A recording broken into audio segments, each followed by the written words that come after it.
first of all, I grossly underestimated the amount of just blood, sweat, and tears that the whole thing would take. But I have always been really obsessed with the idea that if a filmmaker has an extremely strong vision and discernment, it's pretty extraordinary what you can pull off with not that much money.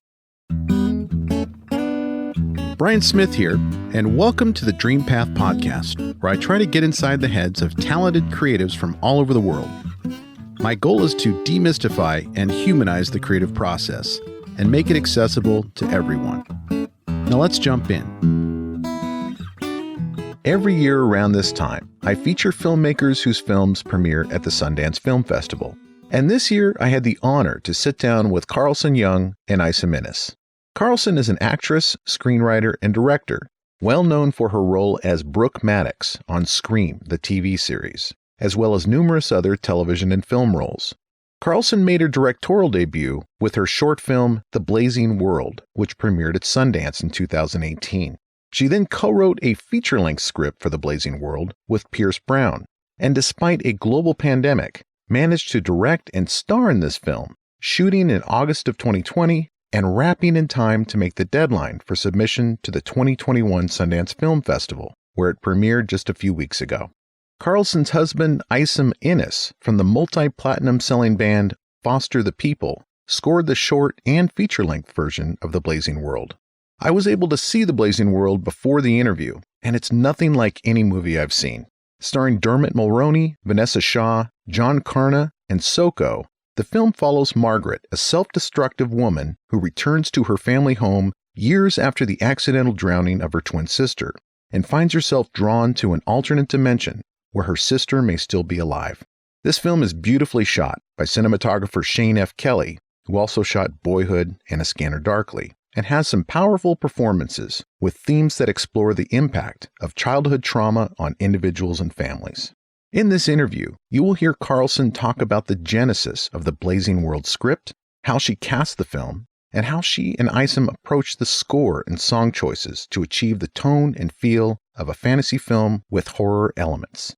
They also talk about the challenges they faced as newcomers to the feature filmmaking community, the challenges of creating music and film in a pandemic, the importance of film festivals like Sundance, and what projects Carlson is working on currently.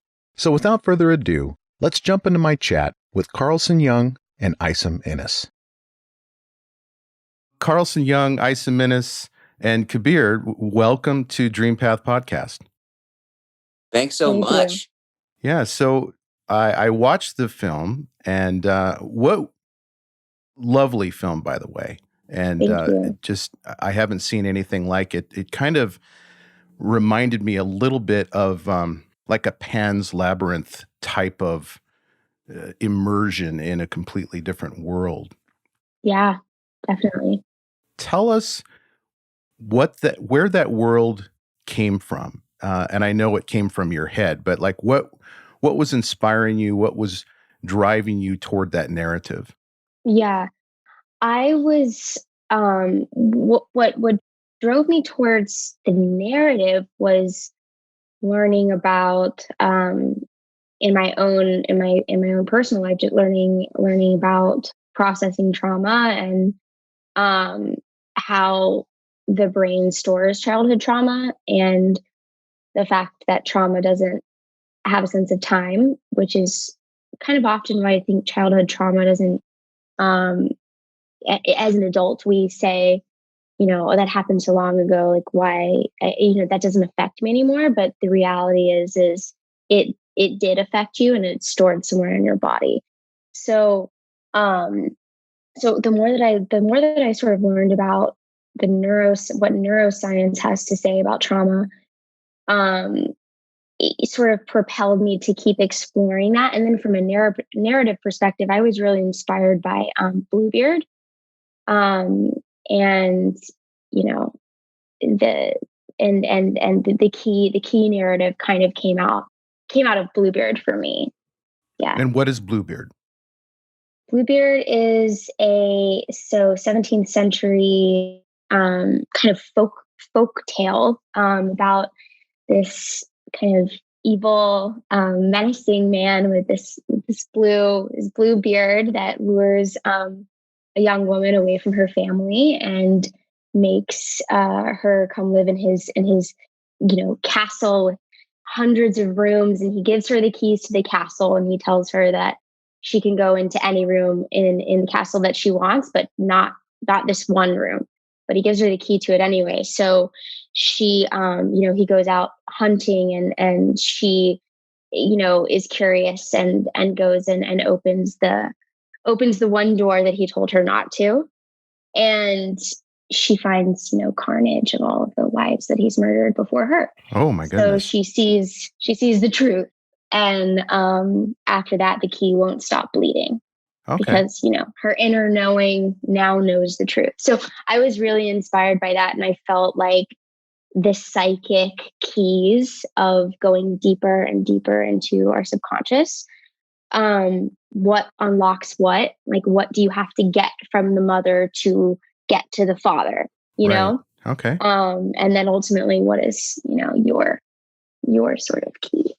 Yeah. Thank you for that backstory of the inspiration. The key makes complete sense now that you bring that up. The Blackbeard story that you describe sounds like a really dark Beauty and the Beast. Like, yes, it is. I mean, it's kind of where it comes from, Okay.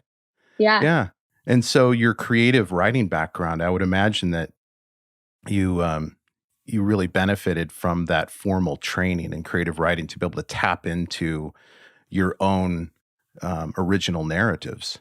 Yeah, I was writing a paper on Margaret Cavendish when I started, conceptualizing the short and outlining the feature. So I was reading Blazing World, and I was looking at Margaret Cavendish just from writing a research paper on her. And so I was really just inspired by her as a woman, and then just the fact that she's, technically considered to have written the first sci-fi kind of fantasy thing in 1666. And so I just found all of that really interesting. And the Blazing World, like the prose novel that is the Blazing World, is not the most readable thing, but what I noticed is she was reordering, and what I learned about, and that kind of directly coincided with what I was learning about trauma. Yeah, Margaret Cavendish, the first time I heard about her was studying up for this interview and looking at your previous interviews. And I'm like, wow, what a source material to go to. Yeah. 1666 prose. My goodness. Yes, and it's not that it's accessible of a text. So I was really looking at it symbolically and kind of trying to understand, like, her husband was the scientist, and she was writing like a fantastical component to his scientific journal. And so I found kind of like I was inspired by that because of Isom. I get so much inspiration from him. And so I'd love to be your little freak. Wow. Mission accomplished. Yeah. Little freak writing fantasy one, Well, the score certainly contributes completely to the mood and the tone of the film, and just the feel, the screeching of the violins during the. I assume that it was a violin sound, like kind of the horror screeching, but also you have this really nice weave of kind of modern pop music. I don't know if you would describe it as like maybe alt pop music throughout, like the bar scene, where they're playing this very modern song, but you're weaving the orchestral part of it through the film, and also the horror elements. So Isom, how did that work for you as a musician to step into the film world and try to weave those elements to create the tone and feel of this film? Well, this is my first time doing scoring a full feature. I'd worked on Carlson short, and over the years I've kind of contributed things here and there to other people's scores. And This was interesting because Carlson has, she knows exactly what she wants musically, and she knows exactly what she doesn't want. But there were a few pieces written into the script already. The first one was the Pas de Deux, Tchaikovsky, that starts the film. And the concluding piece of music was always supposed to be Panda Bear's Tropic of Cancer. And Right. there's a really interesting dichotomy going on between those songs because you have the Romantic era, Tchaikovsky, that it starts in such a beautiful kind of, I mean, it was written for the Nutcracker, so it has this kind of elegant fluidity to the beginning, and then it starts to ramp up. But then, kind of jumping forward a few hundred years, you have this modern interpretation. Like Panda Bear starts with the sampled harp from the first 10 seconds of the Pas de Deux. So that was the sonic identity going into this whole thing. So when she first played me those pieces of music, I just listened to them a lot, and then I just started to think about how can I connect these two worlds, and how can I create a palette that will fit and won't rub against Tchaikovsky, and it'll start in kind of the Romantic era, and then be able to kind of move its way into kind of modern sonics. So it was a learning experience. But it was really fun, and it was great that Carlson has such strong tastes because she was helping guide me through it. Yeah, I would imagine it's nice to have a strong point of view in any project that you're in. Kind of your guiding light is this perspective and this point of view about where you're going. Did you, with this being your first feature to score, and I know you scored the short, but did you have a sense of imposter syndrome at all? And I know you have the street cred and the credentials to do this technically, but brand new orbit, brand new arena for you. What were your feelings going into the project? Yeah, for sure. I mean, that's something that is just I feel all the time. Um, it was a lot of pressure, and I'm really happy that the circumstances. Originally, the band I planned, we were supposed to be on tour all of last year, and then when the pandemic hit, all that got moved / canceled, and it lended itself for me to get to come to Austin where they were shooting and hang out on the site, like on the set, and get to just kind of absorb the energy. And I had a lot of time to practice, a lot of time for trial and error, a lot of time to build a palette of sounds, and I'm really thankful because I really needed it.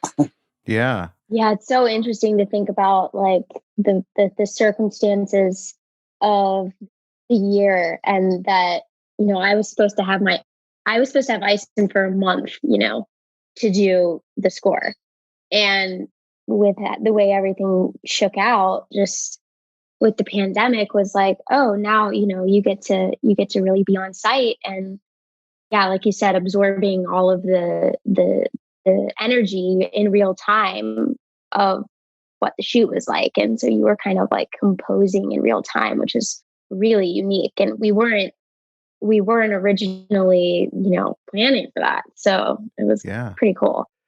Yeah, I've interviewed other film composers, including Anthony Willis from Promising Young Woman, and my understanding is they're brought in pretty much after the fact to deal with what is in the can, basically. So what a privilege it is to just be involved and immersed in that project, and especially based upon my research, you were actually fairly quarantined during the shoot of this film. So you're all living together, right? Or at least in close proximity. And I would imagine that sense of isolation contributed in some way toward how the film feels. Oh yeah. Yeah. Oh yeah. We were very much living together. So the cast and crew, I mean, you've got some pretty big names in this film. You got Dermont Mulroney, you've got um, these big name actors, and they're all there on set, just willing to undergo all of these precautions to be Mhm. part of your project. How did you manage to pull together this cast? I mean, really impressive names.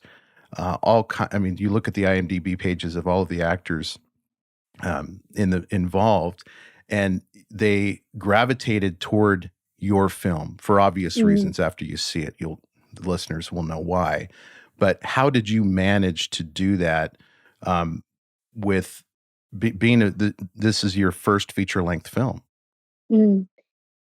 It was not easy or quick. It took a lot of time, and um I had written the script for Udo Kier, and he was the first actor that we had attached at the beginning of March. So he contextualized everything for me, and he also made it real. And I do think that my co-writer and I worked on the script for, a year and a half of just refining it and distilling it and getting it as sharp as we possibly could. And so, the script got to a place where I could confidently send it to other actors and say, like in Dermot's case, like I'm genuinely curious as to what you will do with this, role. And same for Vanessa. And um yeah, and it takes a long time, sometimes to assemble a cast like this, and it certainly did in our case, but I wouldn't trade the process for anything, because I just think both of their performances are so strong and, yeah, unexpected. Mm-hmm. Yeah, it's Hmm. interesting that you, as a filmmaker, when you're casting this film, you're asking those types of questions as opposed to, oh, Dermot's a big name. We got to attach him to this film, and not Hmm. thinking it through as to what they're actually going to contribute. Because Hmm. I would imagine that you could get a big name actor in there who's a great actor, but just for whatever reason, it's not the right fit. It's not the right Yeah. look. And so that casting process, can you tell us more about the casting process, whether you used a casting agent, whether you just winged it on your own? Because this is an indie film, right? Yeah. Yeah. So, I mean, we did have a local casting agent, Vicky Boone in Austin. And we didn't have anybody in LA. We were really doing offers for the Tom and the Alice roles. I I'm a big fan of. I had worked with Vanessa a year or two ago on like a very unrelated project. So I was familiar with her work, and I knew that I could. I knew that given this material, um, and my kind of instruction of this material, I thought, I think she can really do something, interesting. And the same for Dermot. Like, I'm familiar with his work insofar as the things that we all kind of know him from. And I'm like, I want to see Dermot Mulroney unhinged. Like, that sounds great. And so it was a little like I was just going off of feeling and instinct. Like, I think these two people are Tom and Alice. I think they're gonna really be able to bring something strange to both of these roles. And I'm always looking for strange. So I was just blown away. Yeah. Yeah, Vanessa, I appreciated her performance because she added a little bit of an Alice in Wonderland type of vibe where her Yeah. performance was um it was not unhinged like Dermot's, but it Yeah. was still, she was pushing the limits of that reality and kind of Yeah. taking you're kind of wondering how, if she's a part of the alternate universe too, or part Hmm. of that Hmm. dimension that you created. I don't know if I've described that correctly. She feels like a prisoner. Um, of that reality, which she is. She's trapped in this trauma loop. But yeah, I feel that too. She feels like oppressed. Mm-hmm. So yeah. Yeah, I know. I like the way you explored trauma in this movie because I'm a trial lawyer by day, and I represent survivors of sexual abuse and against institutions. So they're adults, but they were abused as children. And Right. you nailed it when you described how trauma doesn't have a sense of time, Yeah. and this feeling that you have in this movie where you're sort of disoriented and you don't really know always which world you're in. That is the feeling that is described by my clients to me, in terms of like when they smell the smell of the cologne that the perpetrator was wearing at the time that they were abused. It just brings them back instantly, and they're no longer there. They're back where the abuse happened. And so your film really perfectly captured that sense of that disorienting feeling of, where am I in time? Where am I in space? And that those dreamlike qualities were very impressive, by the way, in terms of indie budget and pulling off a big budget studio look. So can you tell us how you accomplished that? Because this looks like a big budget film in terms of the sets. And I know you had these limitations because of quarantine and pandemic and also budget, but how did you approach trying to create a studio big budget look on a small budget? Yes, I had a lot of confidence. First of all, I grossly underestimated the amount of just blood, sweat, and tears that the whole thing would take, which is, I think, the sign of anything worth pursuing going to be a lot more than you think it's going to be. So I bit off a lot, obviously. But I have always been really obsessed with the idea that if a filmmaker has an extremely strong vision and discernment, it's pretty extraordinary what you can pull off without not that much money. And I've never worked on a big budget film before of my own, but for this, I knew that if I could find the right locations that we could do X, Y, and Z to, then the production value would be X amount of dollars. And, it's sort of smoke and mirrors, like a light tricks, like what it's all about the bare bones, the bones of the location and how can we manipulate them. And so when we found our hero house and the production value that place inherently had, it was like a no-brainer. And then the other 30% of the locations, all of the blazing road, all of the psychedelic stuff, was a wedding resort directly across the street from that house. Nice. Directly across the street from that house.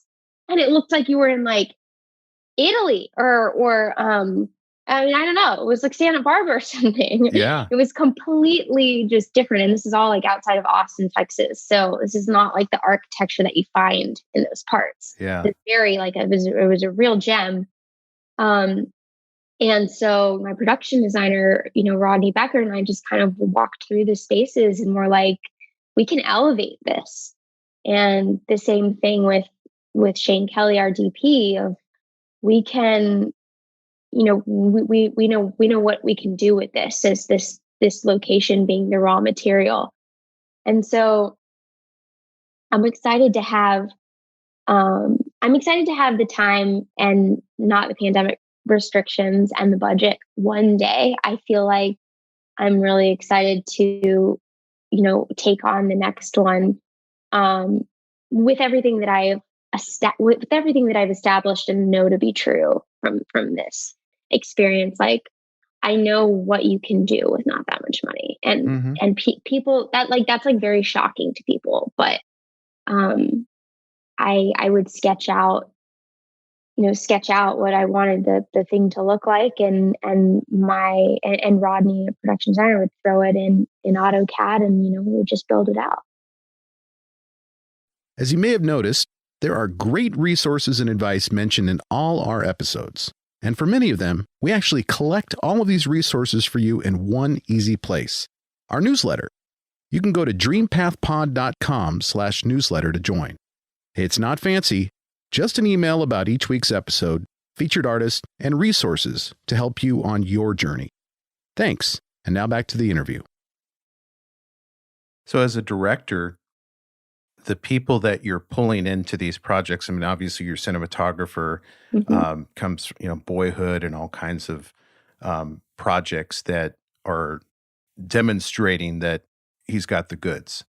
So you're hiring these people, these experts.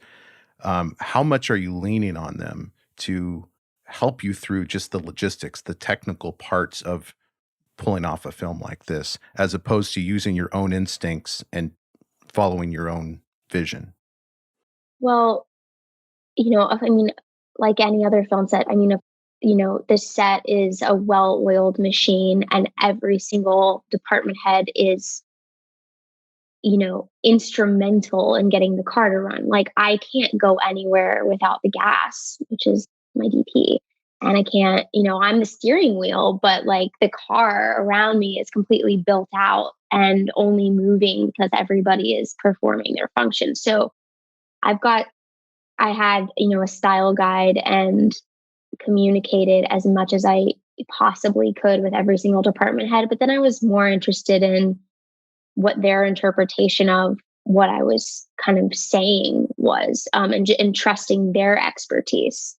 And, Shane's got an incredible resume, and so do a lot of the other department heads. And so, and me, I'm a first time filmmaker who has a lot of on-set experience just from coming up as an actor.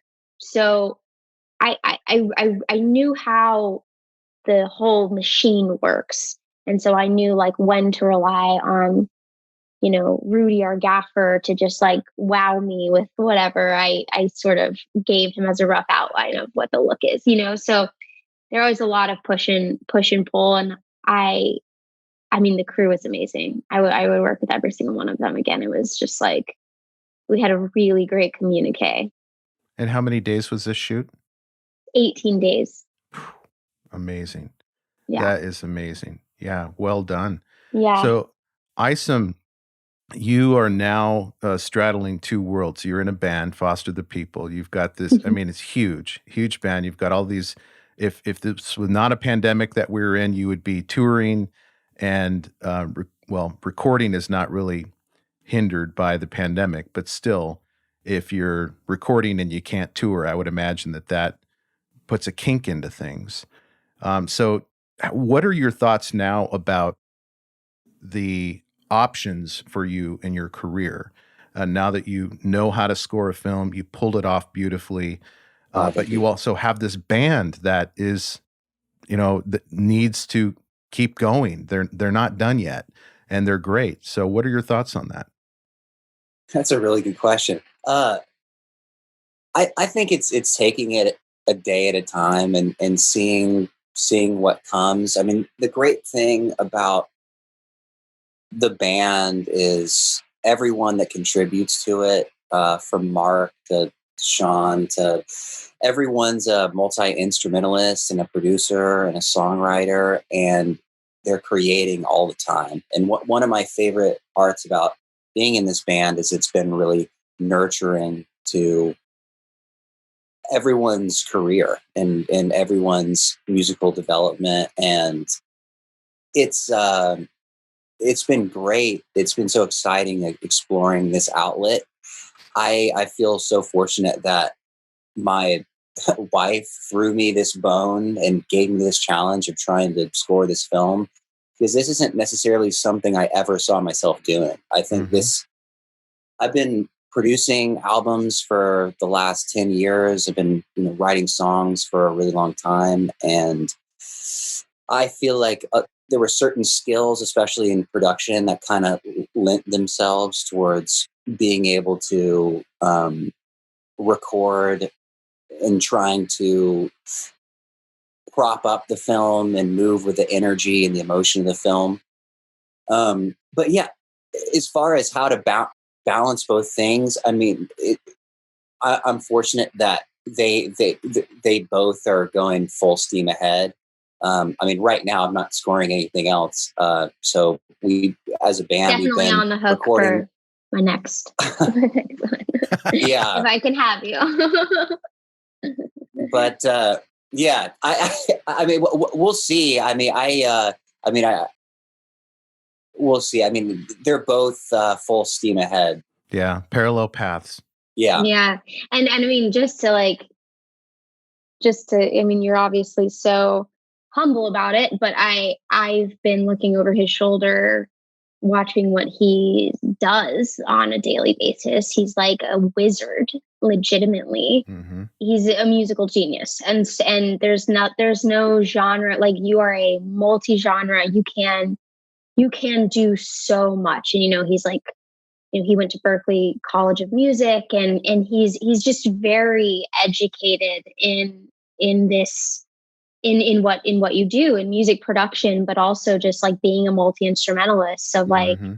he can pretty much pick up any instrument and blow your mind. And so I've just always, quietly observed him from afar. And I had no doubt in my mind that he could do this, and especially that the two of us together could do this.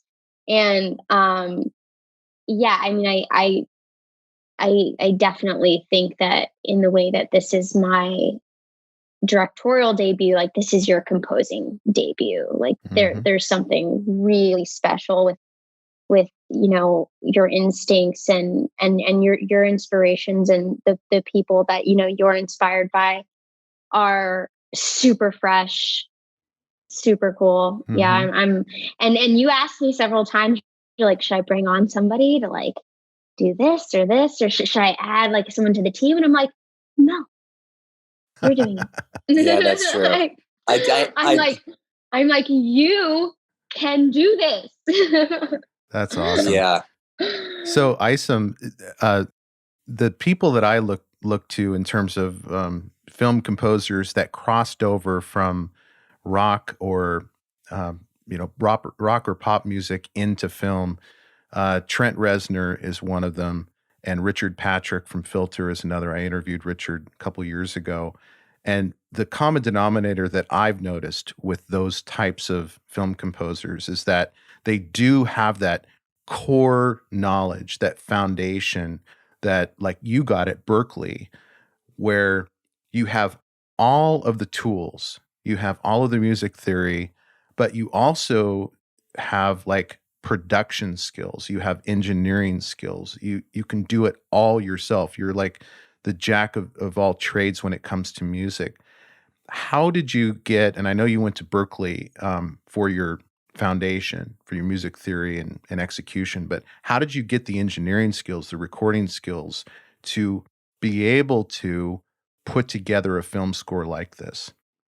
Yeah, it's interesting thinking about people that transition from being in a band to scoring films. I think there's something when you've had the blessing of being able to play shows around the world and be in a position where you've done it for multiple times. There's something about playing in front of a crowd. Like, once you can spend all the time in the world making an album, but then when you go and you play it for a room of people or a festival of people, you know what's working and what's not working instantaneously. Right. So once you have that experience, I feel like it ingrains in your psyche, and then from there, you're trying to write something that will work when you step on stage and play it, and that will give people feeling, that will give people emotion. But it's really interesting with film. So when you you're treating the picture as the vocalist, you're serving the film. It's driving all your decisions. It's driving the mood that you're trying to create, the story that you're trying to help tell. And I feel like those are really complementary parts. But with engineering and production, I think a lot of it is just by default. I think that through the course of, and I've been really lucky to work with some other amazing engineers and amazing producers and amazing mixers throughout my career that I've learned a lot from people like Paul Epworth to Rich Costi, people that when I was in the room, I'd kind of be looking over the engineer's shoulder and just kind of seeing the way they're tweaking certain sounds. And I had the luxury of doing that, and now just getting to kind of reframe it and just hopefully put your own spin on it. Yeah. Well done. To successfully do that crossover, there are just a handful of people that have done it successfully, and you have. So welcome to that world, and wow, and thanks for contributing so much to this film. I'm excited to see where it goes. So let's talk Sundance. So Sundance Film Festival is probably one of the most iconic film festivals in the world, as you all know. And tell us about the process of going from having a short accepted into Sundance to having your first feature premiere there, and the importance of that festival in terms of street cred, getting the word out, and opportunities that opens for both of you. Yeah. Yeah, so the short was, the short premiered in the midnight short section in 2018. And I went to the festival with the script in my hand. I mean, it's the just sheer volume of submissions that Sundance gets is, extraordinary. So to get that nod and to be embraced by that festival is like bar none one of the greatest blessings of my life to date. And I feel forever indebted to Mike Plant and Kim Utani and people over there who, kind of cracked open the door and were like, yeah, come on in. Nice. Like, thank God for them. And yeah, I mean, it helped a lot having the short at Sundance, but the next 2 years was an uphill battle. Even having the festival cred. And I think that's a really important, bit of information for like anybody who's trying to kind of go on this path is to remember. And I also think that part of that was like this script is like very left of center. It's not, there was a lot to sell people on. And obviously it was ambitious just in terms of, the visual identity and the blend of horror fantasy. Like people kind of either people get that or they're like, I don't get it, So it wasn't the most straightforward script to develop into a feature. So I think that probably had something to do with it too. But Sundance was invaluable, and we wrapped essentially September 1st of 2020, and the deadline for Sundance this year was like the first week of October. Wow. And so I had like truly no idea if we were even going to make it. I think at one point I completely surrendered, which is like, wow, that's a lesson right there. But I was like, I said to Isom, I said to our producers and everyone, I was like, guys, if we have a cut that is like viewable, then okay, we'll send it. I guess that couldn't hurt, but I don't know if I'm going to be able to like get this done in 3 weeks.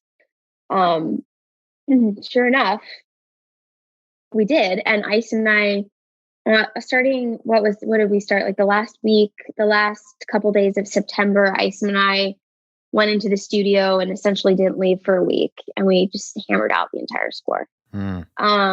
And he had already, Isom had a library of ideas that he had been working on. He had like 20, 30 things.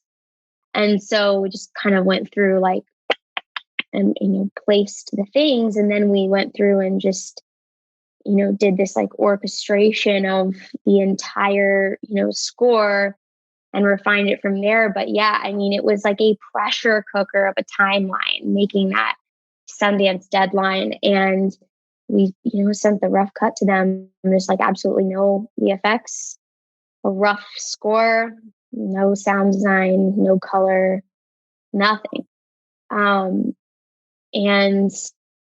thank the Lord, Kim Utani gives us the call. It's like this, I think this is going to be cool. Like, we'd love to have you. Hallelujah. And those elements weren't there yet when they had seen it? Oh No. my goodness. No. So they actually but they're probably great at seeing the potential in a film like that. And they are, most, from what I'm told, most festivals are used to seeing rough cuts. So yeah, there's a certain level of grace, but still, I mean, there was so much that was not there. That everyone was just kind of like, okay, well, I trust you. And so, yeah, I feel so grateful to have been embraced by them. So do you feel like, and maybe it's too early to say because it just premiered recently at Sundance, but do you feel like in a way that this experience of premiering a feature film at Sundance in a way kind of resets your career, because you were very well known in television through Scream and True Blood, and I think I don't think you were at risk of developing being pigeonholed or anything like that, but still you were well known for a certain type of project, television project. But now you have this feature film, and I would imagine that it's like the last thing that you've done is probably the thing that people are going to pay attention to the most in terms of what your opportunities are. Have you started to see that happen for you yet, or is it too early? Yes, I have. I've started to see that happen. I mean, I've done a lot of TV acting and, gotten like a certain level of opportunity from that. But I've always very much been at the mercy of like what other people will let me do. And so I've always felt like acting for me is like very like participatory. Like I don't have a creative voice in something necessarily as an actor. Not every actor has that experience, but that's just been my experience. So with Blazing World, like this is who I am as a writer and director and actor too. I don't think I knew that I had more to give creatively, and no one else was gonna do it for me.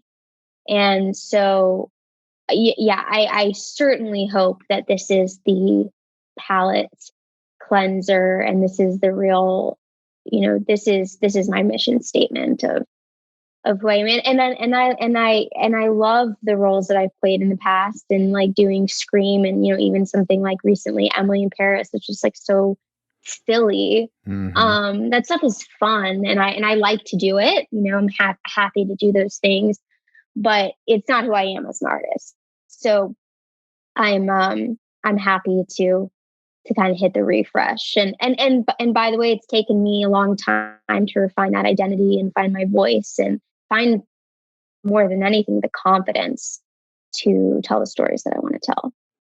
I would imagine too that it's nice to have this character, this persona that you can have a fan base from, like Scream. I mean, my kids are binge watching Scream now. And awesome. They're sort of late to the party, but I told them who I was interviewing. They're like, okay, they're on it. So I watched it too. I was binge watching it with them as well, and it's addictive.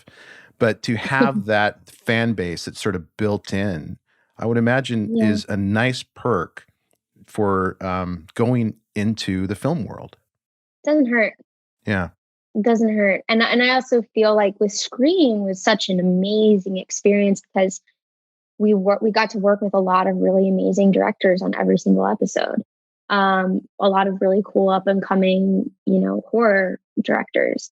And I was like a sponge, just watching them and their process and just like the kind of mania machine that is TV, and learning so much from there. And so, yeah, having the fan base and just kind of something that is interesting of like how I feel like most of my acting jobs have been, they like just scratch the surface, but nothing has ever like completely broken through to the mainstream.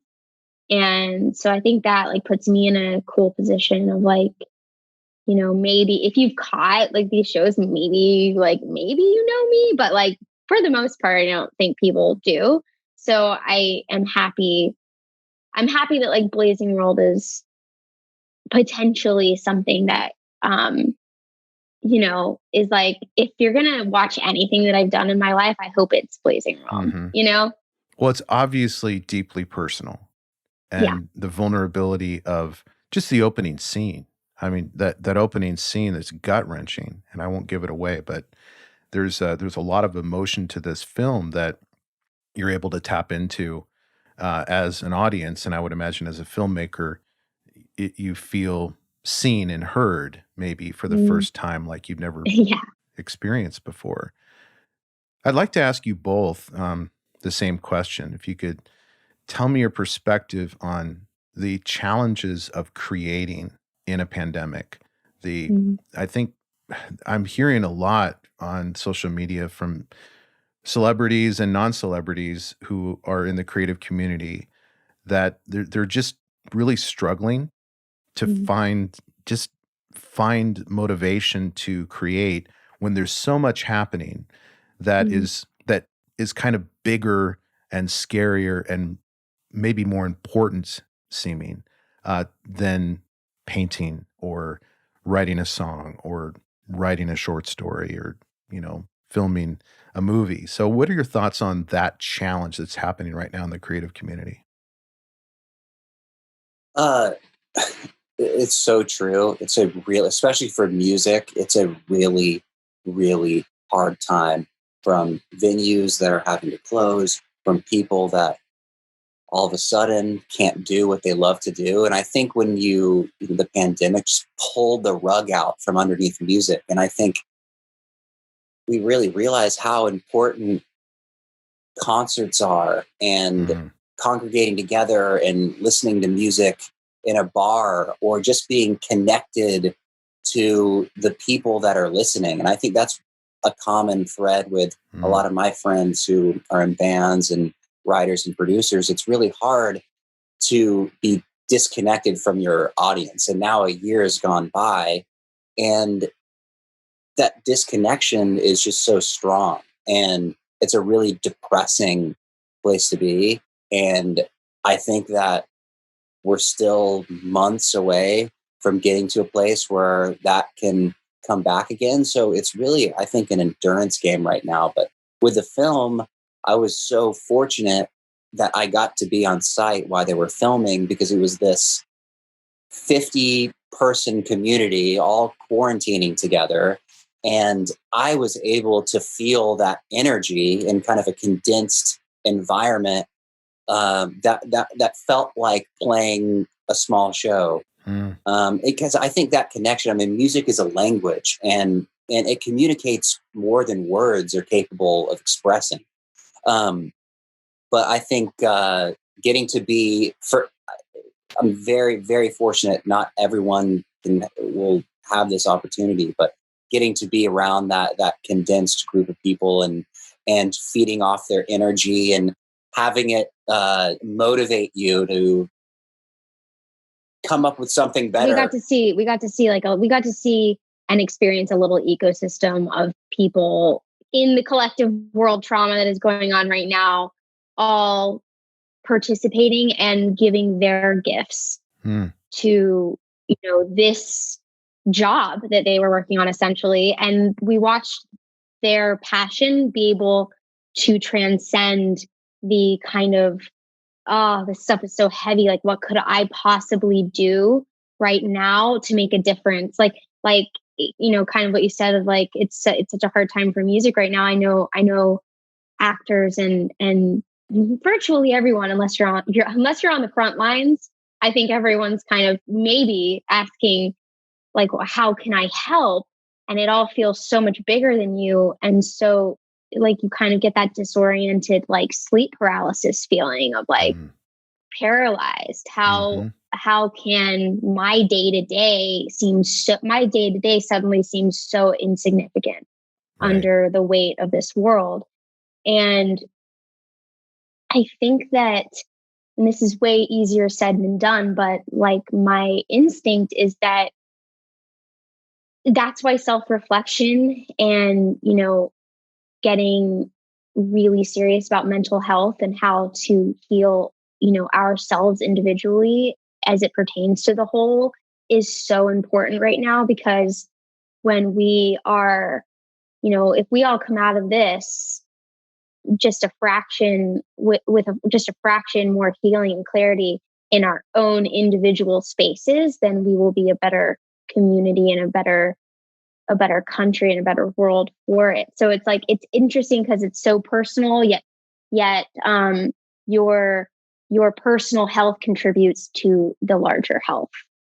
Yeah, and I think also for the last thing I would say with just enduring from the music lens is trying to stay connected with your peers and your artistic community. Because I've always felt like being around, even from going to school for music, one of my biggest motivators were just my peers that were better than me, that I was competing with, that I was sharing ideas with. And I think it's really important that during the pandemic, even though it's sometimes hard to turn on Zoom and try to do a session, or at first it's kind of uncomfortable because it's easy to just isolate and not really want to reach out. But if you can stay connected with your artistic community, I feel like that is such a giant motivator for me. And I feel like that's, even with a band, like we've been doing that all year,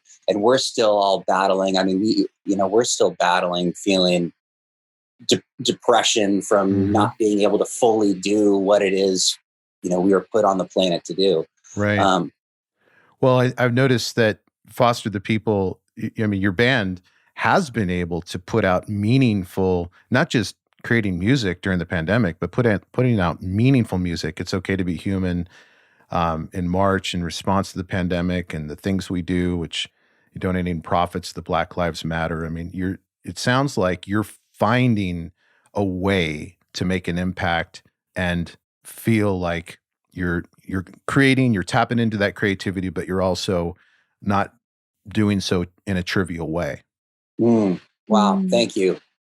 I feel like we're just reacting in real time. And thank you. That means a lot. Yeah. Well, thank you for doing what you do, both of you. Carlson, I'm noticing one of your next projects, let me pull it up on my screen here, is a project called 12 Mighty Orphans with Martin Sheen, Bobby Duvall, Luke Wilson, and Vanessa Shaw again. Yes. So tell us about that. If you can. I know sometimes you can't talk about future projects, but we already shot that. I shot that last year. And it is where I've met Vanessa. I think that's probably that's set to come out maybe sometime this year. But it's a very different, football film. Yeah. It's a great book. And when can we expect to see that hit streaming or theaters virtually? I'm not totally sure what the distribution plan is. I know that Sony acquired it a few months back, and I think they were planning on doing some kind of theatrical release. So I'm sure it will be a combination of that and streaming. So I'm not sure though when that is coming, but yeah, definitely some good Martin Sheen stuff in there. Nice. Did you get to work with the Duvall at all? No, we were on set at the same time, but that's about it. So mainly Martin Sheen then. He was there for one day, but yeah, like Martin Sheen for me was the takeaway. And I mean, I'm in it for like 0.5 seconds. But he's a real gem. He's a super cool dude. Yeah, every time I think of Martin Sheen, I think of Apocalypse Now and that scene, that just gut-wrenching scene that really established his acting career. I mean, what a juggernaut of an actor. To be able to work alongside him must have been a privilege. But, I'll never forget. It was a couple years ago on your birthday. She was filming, and I came to Texas where they were shooting, and I showed up, and I just remember there was a birthday cake, and I walked into the catering tent, and Martin Sheen was wearing like a full pilgrim outfit. I'm like, oh, yeah, this is crazy. That's hilarious. Yeah, he was like, no, wasn't he wearing a turkey outfit? Oh, yeah, turkey outfit. Yeah, it wasn't a pilgrim.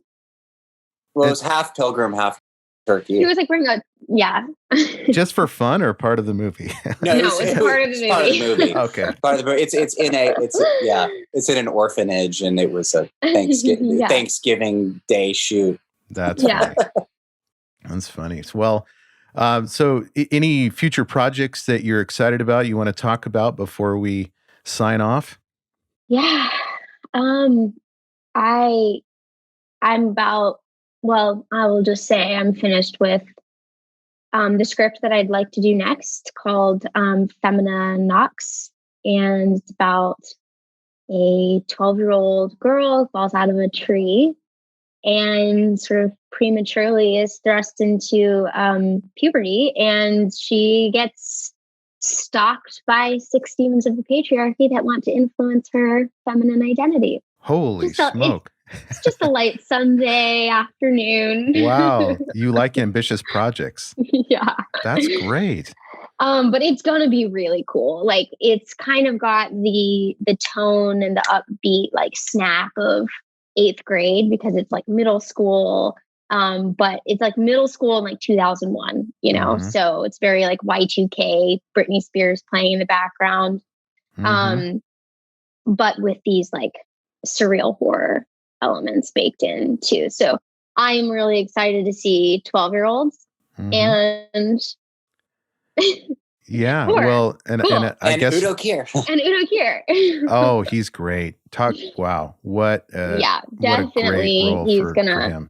If I should be so lucky, but yeah, he's definitely got a role in Femina Nox. And I guess we know what movie Isom is working on next, then, which is Let's go. I'm ready. Right on.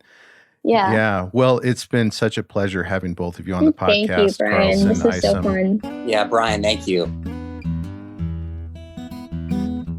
Hey, thank you for listening, and I hope you enjoyed today's episode. If so, I have a favor to ask. Can you go to wherever you listen to podcasts and leave me a review? Your feedback is what keeps this podcast going. You can also check us out on Instagram, Twitter, and Facebook with the handle @DreamPathPod. And as always, go find your dream path.